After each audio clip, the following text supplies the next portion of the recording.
Pemerintah memastikan akan ada anggaran 71 triliun rupiah untuk menunjang program makan bergizi gratis dalam RAPBN 2025.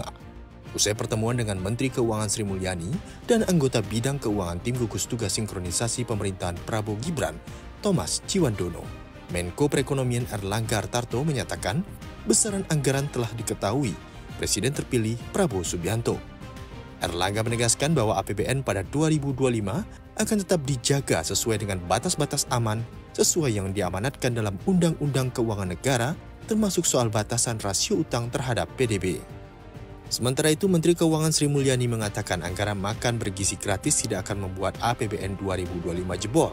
Sri Mulyani memastikan anggaran sebesar itu telah masuk ke dalam rentang postur RAPBN 2025 yang kini telah disepakati bersama dengan DPR sebesar 2,29 dengan 2,82% dari PDB. Dalam penjelasannya, Sri Mulyani mengatakan program makan bergizi gratis itu merupakan bagian dari program unggulan pendukung strategi jangka pendek dalam membentuk pendidikan yang bermutu.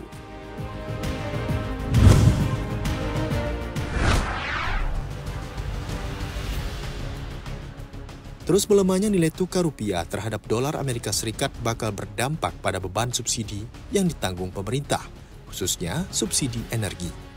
Menteri Keuangan Sri Mulyani menyatakan beban biaya subsidi energi akan paling terdampak karena pembayarannya mayoritas menggunakan mata uang dolar Amerika Serikat karena dipenuhi dari impor.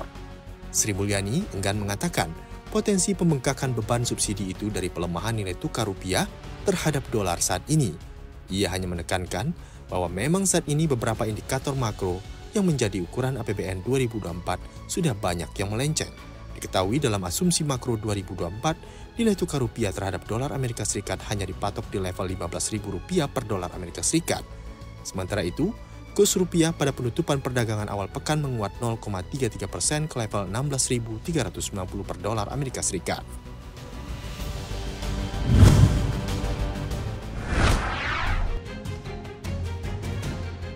Gubernur Bank Indonesia Peri Warjio mengungkapkan penyebab derasnya arus modal keluar atau outflow yang dialami aset keuangan Indonesia. Menurut Peri, aliran modal asing keluar meningkat pada Maret 2024. Saat itu, pasar uang RI libur panjang selama 10 hari dalam rangka Idul Fitri 2024. Pasar berekspektasi suku bunga acuan The Fed akan turun hingga 4 kali. Namun, The Fed menyatakan suku bunga acuannya hanya turun 1 kali pada akhir tahun.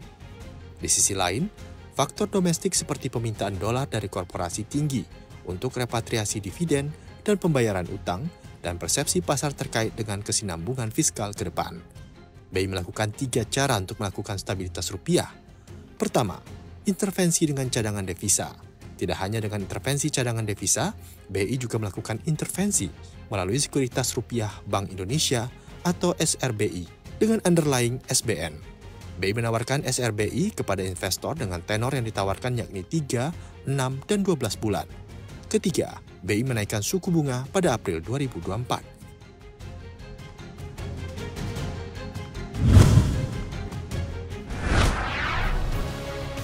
Kementerian Perindustrian kembali mengungkapkan kegeramannya terkait industri tekstil dan produk tekstil atau TPT.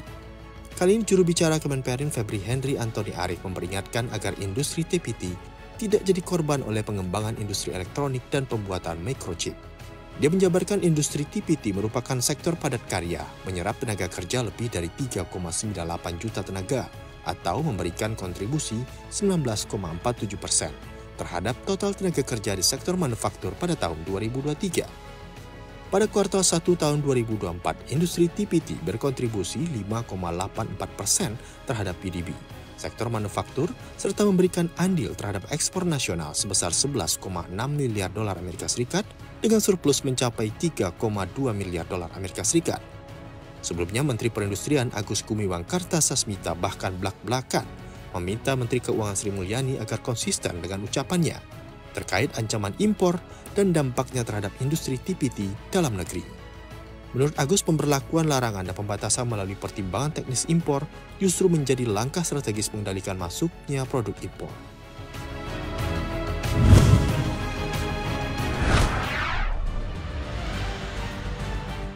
Kasus Boeing memasuki babak baru. Jaksa Amerika Serikat merekomendasikan kepada pejabat senior di Departemen Kehakiman agar mengajukan tuntutan pidana terhadap Boeing.